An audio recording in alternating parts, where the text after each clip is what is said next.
Öldüküm olsa hürmetli vatandaş bugün sağış 2019 yıl 8. ayının 24. günü heptiki şembe. Endiki mavzumun da Devlet Meclisi Cumhur Komitesi Prezident Trump'ın 7 devlet güruhu yığınında Şangan meselesini muhakeme kılışıga aydakçılık kıldı. Mavzulu haber 8. ayının 24. günü Amerika avazdan Xitaylı programı ilan kılındı. Haber bundan başlar. Devlet Meclisi Cumhur Komitesi'nin reisi Jim McGovern ve ortak reisi Senatör Marco Rubio 8. ayının 23. günü bayanat ilan kılıp bunda görsetti.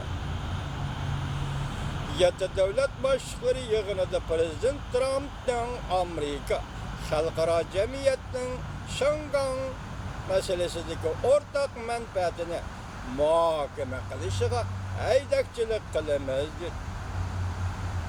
Bayanatı bunda görüştürdü. Müşahaptı ötküzülüdüğü 7 devlet güruhu yığınında Prezident Trump başka rehberler bilen muhakeme elip barganda Şangan'ın özünü başkuruşunu kişilik hukuk ve negizlik erkinlik duç kelgen ve hazırgıca davamlı şuvatkan tehditini muhakeme kılış kaydakçılık kıl. Prezident bu meselelerini 7 devlet yığınında muhakeme kılış gerek dedi. Senatör Marco Rubio, reis McGovern. Prezident ve halkara cemiyet okşaşlı mındak bildirişi gerek. Beijing 1984 yılı imzalanan Angliya Cumhur Birleşme Bayanatı'na emel kılışı lazım. Cumhur dairlerinin Şangan'da elip berivatkan namayışga arlışış Cumhur'un koş taraflık münasebetlerine tesir görürsüdür, tesir yetkizüdür. Eğer Şangan'ın özü başkuruşu dehletarızga uçuraydıken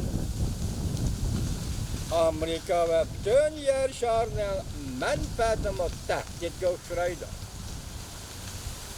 Reisi Jinping bilişi gerek ki Cumhur hükümetinin halkara berge vadilerinde çiğin turuş arzuları Cumhur bilen imzalanılan her kandak gelişimden beli bolup soğudu gelişimge işinişki bulam diyor.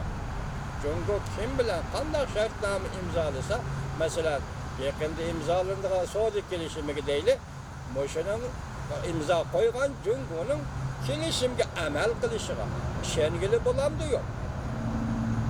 Diyen meseleye bağlıkta. 7 devlet yığını 8. ayının 24. günüden 26. günü göçe Fransa'nın Garbi Canubudaki Biyalet şehrinde içildi ve dünyavi Hristiyanı muhakeme kıldı. Devlet Meclisi McGovern ortak reis Cumhur Komitesi'nin senatör ortak reisi McGovern ortak reisi Marco Rubio Devlet Meclisi erbaplarının bu kadın 7 devlet yığınıda Şangan meselesini oturup koyuşunu ve bu doğruda bayanat ilan kılganlık ve bu doğruda Prezident Trump kaydakçılık kılganlığını kollayımız.